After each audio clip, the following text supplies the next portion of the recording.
So let's do a quick review of market equilibrium in a perfectly competitive framework.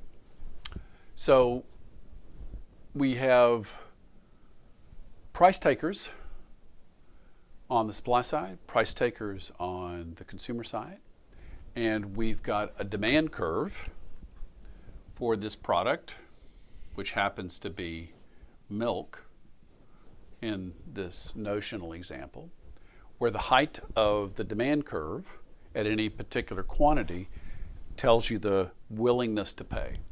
Now, one thing that I want to emphasize is that we are measuring quantity on this axis, in this particular instance, gallons, and anything that's measured this way is going to be in dollars per gallon. Any area is going to be dollars per gallon. Okay, that's this part. If we multiply times the quantity, it's gallons. So when we multiply the price times the quantity, what we're left with is dollars. Okay, so when we start to interpret consumer and producer surplus or revenue, that's going to be the area.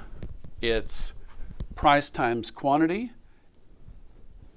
That's going to result in dollars. So the areas are always going to be in the currency that's being analyzed. Okay, so here's the demand for milk.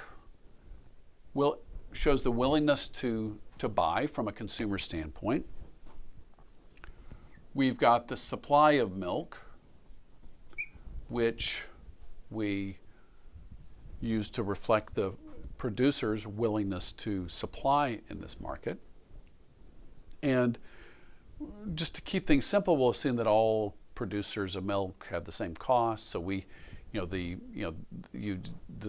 market is the total market supply of milk. It's the horizontal sum of all of the individual producers who are exactly the same as the other.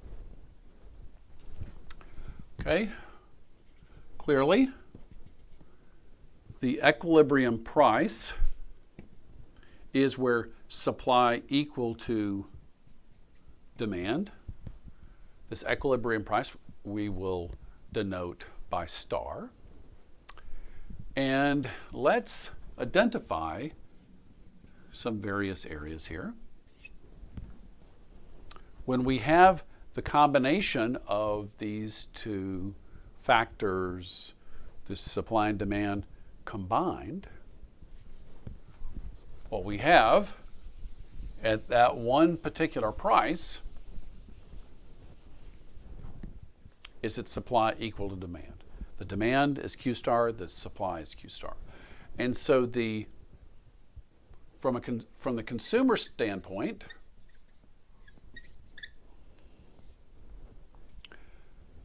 their cost of buying Q star is BC.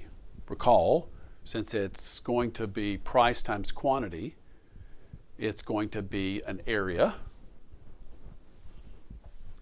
Their total benefit of consuming Q star is the total area underneath the demand curve, ABC. So their consumer surplus of Q star is area A. That's the difference between what they were willing to pay and what they had to pay. Okay? And that consumer surplus, because it's an area, is in terms of dollars. From the firm's standpoint, the revenue that they receive is also BC, right? What consumers had to pay is what firms received. The total cost, total variable cost of producing that is area C. Their producer surplus is area B. So we have these two net benefits to both sides. Okay, this is the essence of a market outcome in the competitive framework. Both consumers and producers get something out of this. Okay, consumers get consumer surplus. Producers get producer surplus. They have this mutually beneficial exchange at this market price, at that quantity, and that's how we depict the benefits of a market transaction. And it's important, again, to keep in mind the area under the demand curve is the total benefit of consuming. The area under a supply curve is the total variable cost of producing this amount, Q star.